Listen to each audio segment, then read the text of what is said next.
Magandang umaga po sa ating lahat.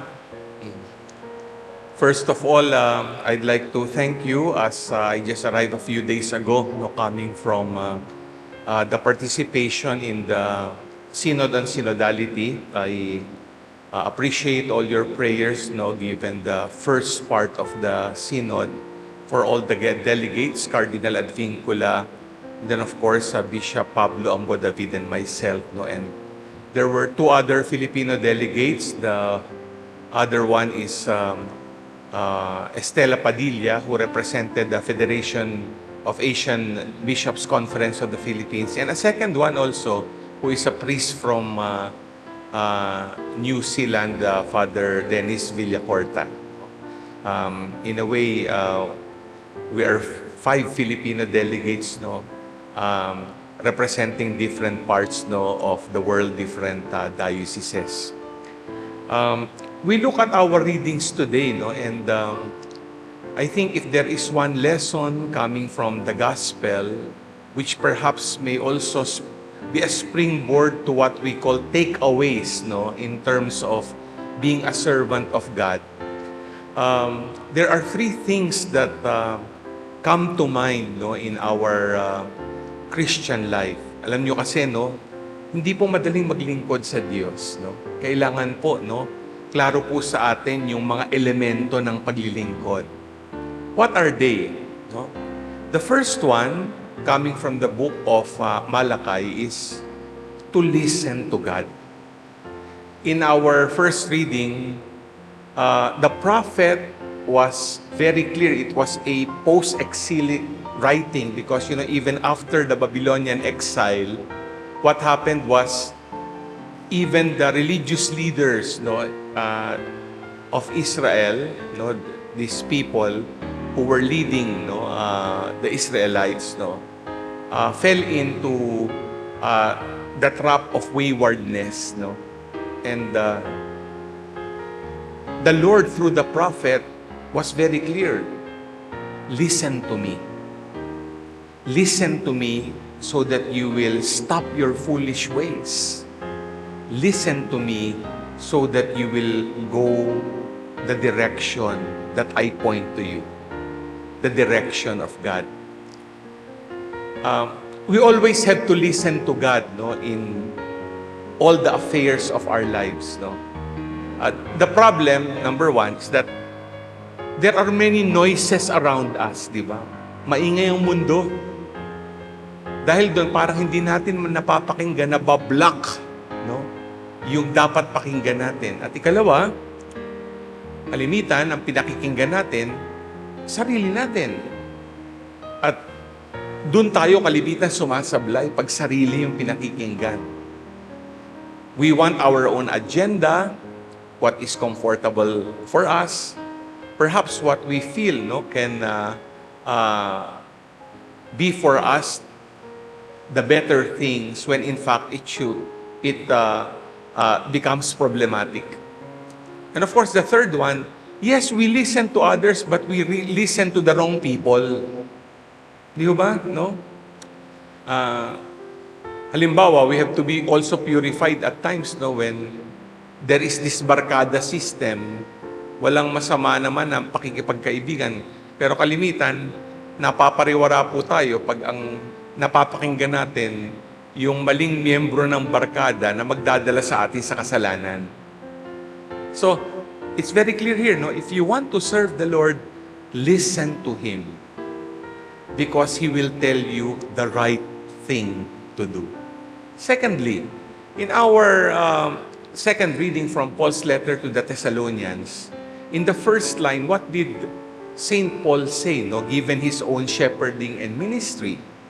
He said, with gentleness, given the Gentile converts he was ministering to, in a way, he was like with his co-disciples, like a nursing mother. Diba? If there is a second element of service, it is our care for those we minister to. Diba sabi nga nila, dapat meron tayong tinatawag na TLC, tender loving care. At dito nga yung parang may hagod eh. Kalimitan kasi ang problema natin, when we serve, we might serve begrudgingly. Iba, pag nagsiserve, padabog, parang masama pang loob pag naglilingkod. Halimbawa, kayo, sa pamilya, yung nanay at tatay, pag naglilingkod, minsan, dahil nga ang daming mga demands, hindi nila napapansin yung paglilingkod nila o kahit yung mga anak, no? Padabog, di ba? Imbis na talagang naglilingkod ng may puso.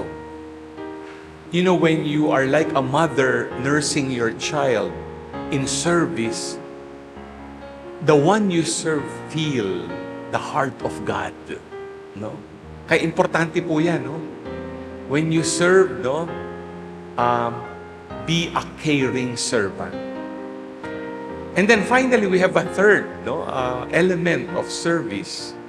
In our gospel, you will see here, the Lord was straightforward and bold in, lambasting the Pharisees and scribes. Practice what you preach. No? If you want to be an effective servant, no, you must show this not only in words, but in terms of example. You saw, the Pharisees and scribes, they might even be considered, teachers of the law, no? But their being teachers was like a performance, no? They wore, sabi nga dito, no? They would sort of flaunt kanila, no? Talagang pinapakita nila yung mga phylacteries and tassels, no? Ano ba yun, no? Yung mga phylacteries po, nakatali po sa ulo yan, parang may maliit na box yan. Nandun yung book of the law, no? Para pinapakita sa ulado ko ito, kabisado ko ito, mas magaling ako sa inyo. And then the tassels, yan po yung mga parang lawit-lawit, no? Parang pinapakita nila, no? This reminds them also of the commandments of God, no? Mahabang palawit dyan at, maraming palawit dyan. It is very symbolic, no, that they were really experts, no, of all the precepts and statutes, no, of the Torah. But this was all performance. They knew, even the people, yes, they were adept, no, with the law, but they were not practicing what they preach. They were not livers of the law. Kaya yun po yung third takeaway. If you want to be an effective servant, show this by good example. In the family and the community, that is actually something that people want to see. No? Dibawa, sa bahay, sasabihin natin, naku, yung nanay ko, nagsisimba tuwing linggo, nagsiserve pa yan sa parish, sa Cathedral. Pero pag uwi, iba itsura. Iba lumalabas sa bibig. Di ba? Kaya, hindi na ako naniniwala dyan. Hindi na lang ako magsisimba.